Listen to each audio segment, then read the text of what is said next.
మనకున్న కష్టం సాటింపేస్తాం. అది దరిద్రమైన పని. అలా చేయకండి. చాలా సిరాగ్గా ఉంది అది. సాటింపు వేయడం కాదు. ఎక్కడ వేయాలి సాటింపు?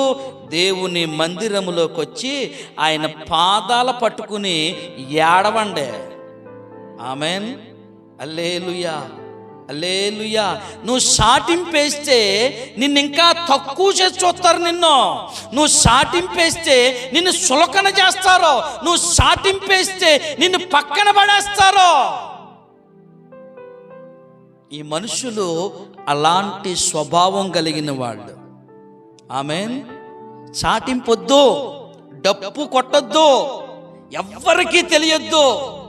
దేవుని మందిరంలోనికి ఏకాంతంగా వచ్చి దేవునితో దెబ్బలాడు, దేవునితో గొడవపడు, దేవుణ్ణి అడుగు.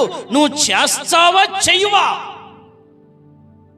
ఏమండి, వాక్యం గుర్తుకు రావట్లేదు మీకు ఎవరికి? వెధవరాలు ఆ యొక్క రాజు దగ్గరికి, యజమానుడి దగ్గరికి మాటి మాటికి వెళ్ళిందా లేదా? ఆమెన్. ఇప్పుడు మీరు చెప్పండి, మీకున్న సమస్య, నీకున్న అనారోగ్యం, నీకున్న శోధన, నీకున్న సమస్య, అది ఎలాంటిదైనా మాటికి దేవుని సన్నిధికి వచ్చి బతిమాలావా? నువ్వు అడుగుతున్నాను మిమ్మల్నే. ఊరంతా సాటింపు వేసుకుంటా వస్తా. అది మానేద్దాం ఈ రోజు నుండి.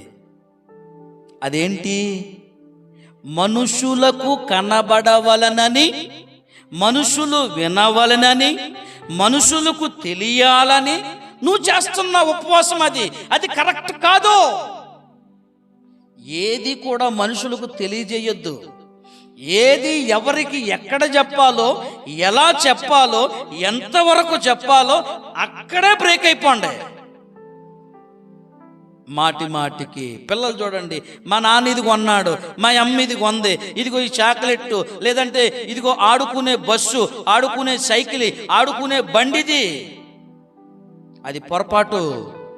అది మనుషులకు కనబడ. మనిషి వచ్చి నీ జీవితానికి ఏమైనా సాయం చేస్తాడు ఎవడన్నా? ఆమెన్, హల్లెలూయా, హల్లెలూయా. నీ అన్నం నువ్వే వండుకోవాలి, నీ కూర నువ్వే వండుకోవాలి, నువ్వు వండుకున్న దాన్ని నువ్వే తినాలి. ఎవడో వచ్చి మనకిక్కడ వంట చేయడు. ఆమెన్, హల్లెలూయా. ఎందుకు అలాంటప్పుడు